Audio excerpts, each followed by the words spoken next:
কিয়ামতে জবাব দেওয়া লাগবে। এই টেন্ডেন্সি যদি কারো ভেতরে বদ্ধমূল হয়, চেপে বসে থাকে, ওকে আপনি বম মেরেও ঘোষ খাওয়াতে পারবেন না। এরকম কিয়ামত বিশ্বাস যারা করেছিল তাদের ভেতরে আমরা পেয়েছি হযরত ওমরকে। 10 জন জিন্দা মানুষকে নবীজি আল্লাহর পক্ষ থেকে জান্নাতের গ্যারান্টি দিয়েছিলেন, তার ভেতরে হযরত ওমর একজন। রাস্তা দিয়ে গেলে শয়তান পর্যন্ত ভয় পেত রাস্তায় যেতে।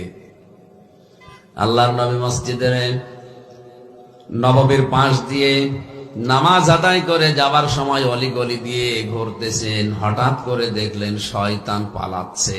ডাক দিয়ে বলে, কি কোথায় যাও?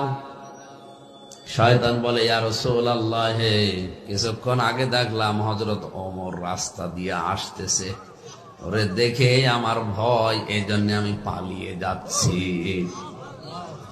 নবীজি ওই দিন বলেছিলেন, ওমর তুমি যে রাস্তায় হাঁটো, ও রাস্তায় 40 দিন পর্যন্ত শয়তান যেতে ভয় পায়।